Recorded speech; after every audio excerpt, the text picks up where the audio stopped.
തുടങ്ങി അവളുടെ സ്വഭാവം കാണിക്കാൻ. എനിക്ക് ഫോൺ ചെയ്ത തന്നെ പറഞ്ഞതല്ലേ ഇങ്ങോട്ട് ഓടി വരണ്ടെന്നുള്ളത്. നീ എന്തെടുക്കാൻ വന്നതാ? എന്നതൊരു പരിപാടിയാണുള്ളത്. എനിക്ക് മിണ്ടിയാ മതി അവൾ ഇവിടെ എത്തി. എന്ത് പറഞ്ഞ ആരിനെ കാണാൻ വേണ്ടി നിന്റെ ഇടയ്ക്കിടയ്ക്ക് വരിക? മടുത്തെനിക്ക് നിന്നെ കൊണ്ട്. അഞ്ജു, നീ ഇപ്പഴന്ന് അളിയനോടെ? ഏത് അളിയൻ? അളിയനൊന്നും വന്നിട്ടില്ല. ഇവളവിടെ എന്തോ പ്രശ്നം ഉണ്ടായിട്ട് കുഞ്ഞിനുമടുത്ത് ഓടി വന്നിരിക്കുക. പിന്നെ അവന് ഭ്രാന്തല്ല ഇവളുടെ ബാക്കിലേക്ക് വരെ. എന്താ അഞ്ജു ഇത്? നീ എത്രാമത്തെ പ്രാവശ്യം ഇങ്ങനെ പണങ്ങി വരുന്നത്? സത്യത്തിൽ നിങ്ങൾ തമ്മിൽ എന്താ പ്രശ്നം അവിടെ? എന്ത് പ്രശ്നം? അവിടെ ഒരു പ്രശ്നവുമില്ല. ഒരു വീടാകുമ്പോ എന്തെല്ലാം പണി ഉണ്ടാവും. ഇവൾക്കവിടെ ഒരു പണിയെടുക്കാൻ വയ്യ. അടിക്കാനും വയ്യ, തുടയ്ക്കാനും വയ്യ, അലക്കാനും വയ്യ, ഭക്ഷണം ഉണ്ടാക്കാനും വയ്യ. ഇവിടെയാണ് നമ്മൾക്കൊന്നും ഉണ്ടാതിരിക്കാലോ. അതന്നെയാണ് നിങ്ങൾ ഇടയ്ക്കിടയ്ക്ക് ഓടി വരുന്നത്. നിന്നെ പോലെ ഒരു പെൺകുട്ടിയല്ലേ ഇവിടെ ഉള്ളത്. അവിടെ എന്തെല്ലാം ആണ് ഈ വീട്ടിൽ ചെയ്യുന്നത്? ആയിലാകാൻ പറ്റ സാധനം. ആണോ അഞ്ജു? നിന്റെ ഈ പെങ്ങള് പറഞ്ഞ താങ്കൊണ്ട് നടത്തുന്നുണ്ടല്ലോ. അതന്നെയാണ് അവൾ ചെറിയ ചെറിയ പ്രശ്നം നമ്മൾ കൂടി ഓടിക്കൊണ്ട് വരുന്നത്. ഈ പെണ്ണെ, നീ ഇടയ്ക്കിടയ്ക്ക് വരാൻ നിന്നിട്ടുണ്ടെങ്കിലേ നിന്നെ ഇവിടെ തന്നെ ഇരുന്നോളാൻ പറയും അവര്. അപ്പോഴേ നീ പഠിക്കുള്ളൂ. അപ്പുറം ഇപ്പുറം ആൾക്കാരുള്ളതാ. നാണക്കേട്. നീ വല്ല ഭക്ഷണം കഴിച്ച് പോകാൻ നോക്ക് വേഗം. നിന്നെ അവിടെ നിന്ന് ഇവിടുന്ന് കടമാൻ കടിച്ചു വിടതേ വീട്ടിൽ വന്നിരിക്കാനല്ല. മതിയായി എനിക്കിതിനെ കൊണ്ട്.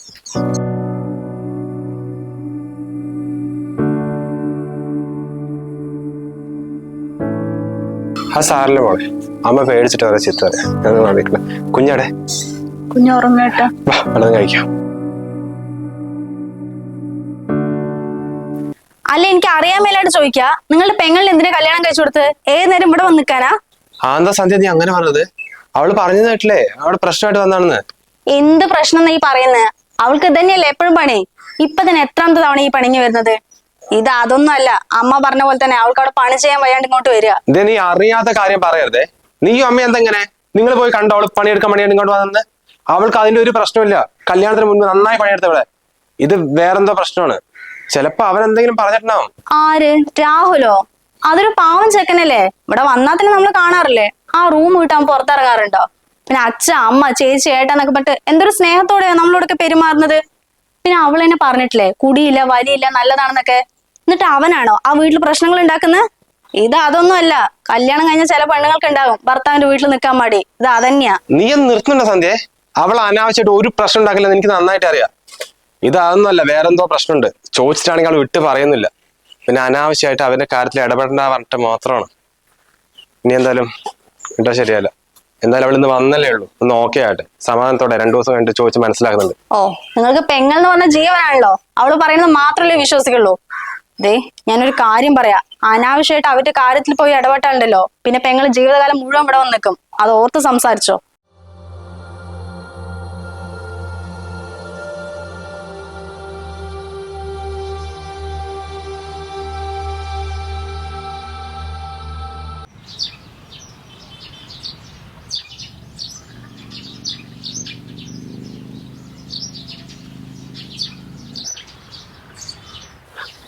മോളെ അഞ്ജു, നീ എന്ത് ഇവിടെ വന്ന് നിൽക്കുന്നത്? ഞാൻ നിന്നെ എവിടെയൊക്കെ നോക്കി. ഒന്നുമില്ല ഏട്ടാ, കുഞ്ഞുറങ്ങിയപ്പോ വെറുതെ വന്നിരുന്നേ ഉള്ളൂ. അല്ല, എന്ത് രാഹുൽ വിളിച്ചിട്ടുണ്ടായിരുന്നോ? ഇല്ല ഏട്ടാ. അല്ല മോളെ, നിങ്ങൾ തമ്മിൽ ഇതിന് മാത്രം എന്ത് പ്രശ്നമുള്ളത്? കല്യാണം കഴിഞ്ഞിട്ട് ആ കൂടി 3 വർഷമല്ലായുള്ളൂ. അതിനുള്ളിൽ എത്ര പ്രാവശ്യം നീ ഇങ്ങനെ പണങ്ങി വന്നിരിക്കുന്നത്? എന്തെങ്കിലും ചോദിച്ച് ഒഴിഞ്ഞു മാറുകയും ചെയ്യും. മോളെ, എന്തെങ്കിലും പ്രശ്നം ഉണ്ടെങ്കിൽ ഏട്ടനോട് തുറന്ന് പറ.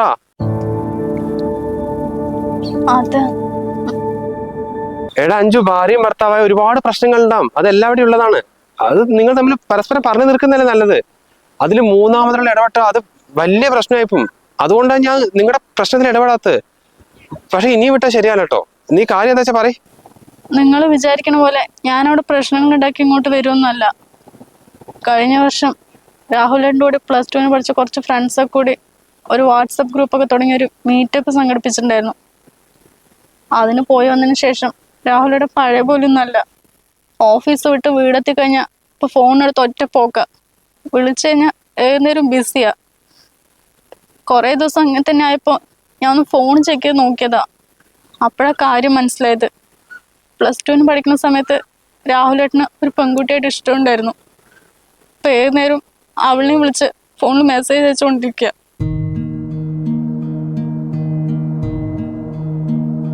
അന്ന് അതിന്റെ പേരിൽ ഞങ്ങൾ തമ്മിൽ വീട്ടിൽ ഒരുപാട് പ്രശ്നങ്ങളുണ്ടായി. പിന്നെ ഇനി ഒരിക്കലും അവള് വിളിക്കില്ല, എല്ലാം നിർത്തിയെന്നൊക്കെ മൂപ്പര് പറഞ്ഞുകൊണ്ടാ പ്രശ്നങ്ങൾ ഏകദേശം സോൾവ് ആയത്. പക്ഷെ അതിനുശേഷം എന്നും 6 മണിക്ക് വരുന്ന ഏട്ടൻ പിന്നെ 9 മണിയായാലും വീട്ടിലെത്താണ്ടായി.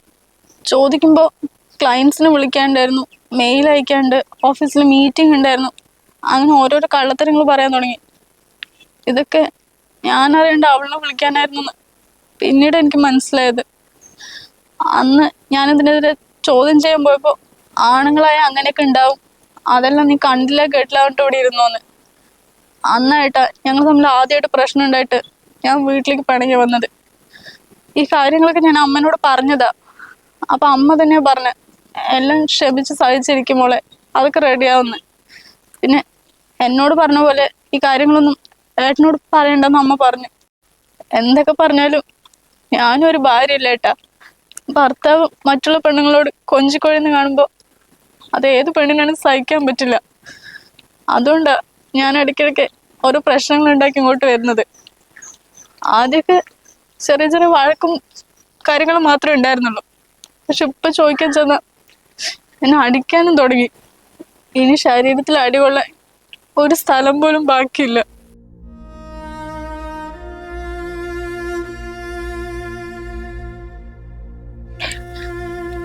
ഇതൊന്നും ഏട്ടനോട് പറയണ്ടെന്ന് വിചാരിച്ചതാ.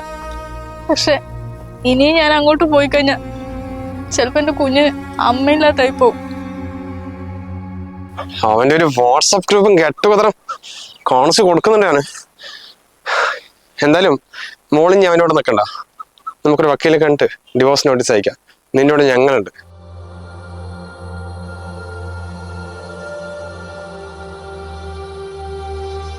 ഡിവോഴ്സോ? എന്താണ് നീ പറയുന്നത്? ഇതാണ് നിന്റെ പെങ്ങൾ സ്നേഹം? മോളെ, ഇപ്പം പറയുന്നത് തുള്ളാൻ നിൽക്കരുത്. നിന്റെ ജീവിതം ഇല്ലാണ്ടാവണ്. നീ ഇന്ന് തന്നെ പോകാൻ നോക്ക്. അമ്മ എന്തായി പറയുന്നത്? ഉള്ള കാര്യം മുഴുവൻ അവള് പറഞ്ഞതല്ലേ? എത്രയാഴ്ച അവള് സഹിച്ചിരിക്കുക? കുറെ പ്രാവശ്യം വാണിംഗ് കൊടുത്തല്ലേ? ജീവിതകാലം മുഴുവൻ ആവുന്നതിനാണല്ലോ എല്ലാം സഹിച്ച എന്റെ പെങ്ങൾ അവിടെ ഇരിക്കണോ? ഇനിയിപ്പോ അവൻ അങ്ങനെയാണെന്ന് പറഞ്ഞിട്ട് ബന്ധം തീർത്ത് വീട്ടിൽ വന്നിരിക്കുക? ഒരു കുഞ്ഞല്ലേ വളർന്നു വരുന്നത്, അതിന്റെ അച്ഛൻ വേണ്ടേ? അവള് ചെറിയ കുട്ടിയാണമേ, ജീവൻ തുടങ്ങിയിട്ടുള്ളൂ. കുഞ്ഞിനെ നമ്മളിലേക്ക് ആലോചിച്ചിട്ടുണ്ടാ ഇത്രയും കാലം അവിടെ സഹിച്ചത്. ഒരു പരിധി കഴിഞ്ഞിട്ടില്ല അവൾ ഇങ്ങോട്ട് വന്നത്, എന്നിട്ട് വീണ്ടും അങ്ങോട്ട് തിരിച്ചയക്കുക. അല്ല, ഈ ആണായി എന്ത് തോന്നിയ ദിവസം ചെയ്യാനാ? ഞാൻ ഒരു കാര്യം ചോദിക്കട്ടെ, അവൻ ചെയ്ത പോലെ എന്റെ പെങ്ങളാണ് ചെയ്തത്, അവന്റെ വീട്ടുകാർ സഹിക്കുവോ? ഇവിടെ കൊണ്ടാക്കിയിട്ടുണ്ടായില്ലേ? ഒരു കുഞ്ഞായി പറഞ്ഞിട്ട് ഭർത്താവിന്റെ വീട്ടുകാർ ചെയ്യുന്ന എല്ലാം തോന്നി സഹിച്ചിരിക്കാനാ? അല്ല, ഈ കല്യാണം അവള് കണ്ടുപിടിച്ചല്ലോ, നമ്മളൊക്കെ കൂടി നടത്തി കൊടുത്തല്ലേ? അപ്പൊ അതിലെന്തെങ്കിലും പ്രശ്നം വന്നാൽ നമ്മൾ എല്ലാവരും കൂടി ഇടപെട്ട് ഒരു പരിഹാരം കണ്ടെത്താൻ വേണ്ടി. അതന്നെ മോനെ അമ്മയും പറഞ്ഞത്. എന്തെങ്കിലും ഒരു പ്രശ്നം ഉണ്ടെങ്കിൽ എല്ലാവരും കൂടി പരിഹരിക്കുക വേണ്ടത്, അല്ലാണ്ട് എന്തെങ്കിലും ചെറിയൊരു കാര്യം വഴിക്കും വേഗം ഡിവോഴ്സ് ചെയ്യുന്നത്. ഡിവോഴ്സ് ഒന്നിന് പരിഹാരം അല്ലാന്ന് അറിയാമേ. പക്ഷെ കല്യാണം കഴിഞ്ഞ് 3 വർഷം ആകുമ്പോഴേക്കും ഭാര്യനെയും കുഞ്ഞിനെയും പറഞ്ഞ് വേറെ പെണ്ണിയും പ്രേമിച്ച് കിടക്കുന്നത് കണ്ടില്ലാന്ന് കളിക്കുന്നത് ഇവിടെ. ഇവിടെ ആദ്യം അത് പ്രശ്നമാക്കിയപ്പോ എന്താ പറഞ്ഞത്? ഇനി വിളിക്കില്ല, ഒന്നുമില്ല പറഞ്ഞല്ലേ. പിന്നെ ഇവള് കാണാണ്ട് വീണ്ടും തുടങ്ങി.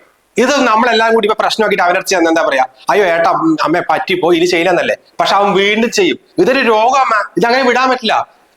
പിന്നെ അമ്മ പറഞ്ഞ പോലെ ഡിവോഴ്സ് വലിയൊരു കുറ്റമൊന്നുമല്ല. രണ്ടാൾ തമ്മിൽ ഒരുമിച്ച് ജീവിക്കാൻ പറ്റില്ലെങ്കിൽ, അല്ലെങ്കിൽ ഒരാൾക്ക് ഒരാളെ സഹിക്കാൻ പറ്റില്ലെങ്കിൽ ഡിവോഴ്സ് നല്ലൊരു ഓപ്ഷൻ തന്നെയാണ്. എന്തിനാ രണ്ടാളുടെ ജീവിതം ഇല്ലാണ്ടാക്കുന്നത്? മോനെ, പറയാനൊക്കെ സിമ്പിളാ. ഡിവോഴ്സ് കഴിഞ്ഞൊരു പെൺകുട്ടി വീട്ടിൽ വന്നിരുന്ന നാട്ടുകാരും വീട്ടുകാരൊക്കെ എന്ത് പറയടാ, പോരാത്തൊരു കൈക്കുഞ്ഞും. ഇതന്നെയാണ് നമ്മുടെ നാട്ടിലെ ഏറ്റവും വലിയ പ്രശ്നം. ഭർത്താവിന്റെ വീട്ടിൽ എന്തെങ്കിലും പ്രശ്നമായിട്ട് സ്വന്തം വീട്ടിൽ വന്ന് പറഞ്ഞാൽ അപ്പൊ തുടങ്ങും അവരെന്ത് പറയും, ഇവരെന്ത് പറയും, നാട്ടുകാരെന്ത് പറയും, കുടുംബക്കാരെന്ത് പറയും പറഞ്ഞിട്ട്. എന്നിട്ട് എന്താ ചെയ്യാ? അവന്റെ അടിയായാലും തൊഴിയായാലും എന്തായാലും കുഴപ്പമില്ല, മോൾ എങ്ങനെയും പോയിട്ട് അവിടെ സഹിച്ചു നിൽക്കുന്നത്. പേപ്പറിലും ടിവിയിലൊക്കെ കാണുന്നില്ലമ്മേ, ഭർത്താവിന്റെ വീട്ടിൽ വെച്ച് ഭാര്യമാർ ആത്മഹത്യ ചെയ്തു, ഗ്യാസ് പൊട്ടിത്തെറിച്ച് മരിച്ചു എന്നൊക്കെ. ഇതന്നെയാണ് അതിന്റെ മെയിൻ കാരണം. അല്ലടാ മോനെ. ഒരല്ലട അല്ല, എന്റെ മകളെ കൊലക്കെടുക്കാൻ ഞാൻ തയ്യാറല്ല. അവള് നന്നായി പഠിച്ചിട്ടില്ലേ? ഇപ്പൊ ഒരു കുഞ്ഞായതോടല്ലേ ജോലിക്കാൻ പറ്റാത്തത്?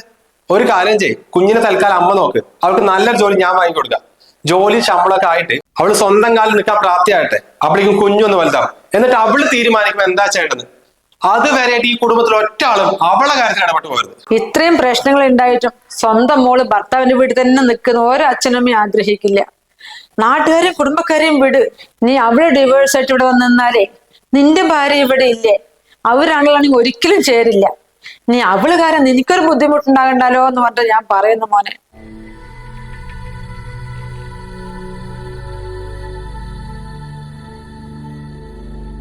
അവര് തമ്മിൽ ഇത്രയും വലിയ പ്രശ്നമാണെന്ന് എനിക്ക് അറിയില്ലായിരുന്നു.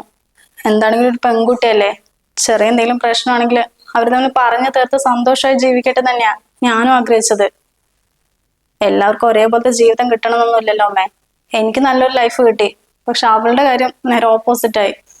അതും പറഞ്ഞ് അവളെ ഒറ്റപ്പെടുത്താൻ പറ്റുമോ? അവളും നമ്മളെ പോലെ ഒരു പെണ്ണല്ലേ. സഹിക്കുന്നതിനൊക്കെ ഒരു പരിധിയില്ലമ്മേ.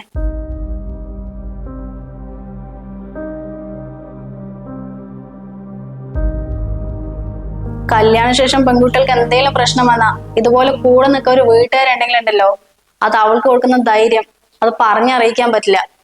എന്തായാലും ഞാനൊരു പ്രശ്നം ഉണ്ടാക്കാൻ വേണ്ടിട്ട് നിങ്ങൾ ആരും പേടിക്കണ്ട. മനുഷ്യന്റെ അവസ്ഥയല്ലേ, ആർക്ക് എപ്പോഴെന്താ സംഭവിക്കാന്ന് അറിയില്ലല്ലോ.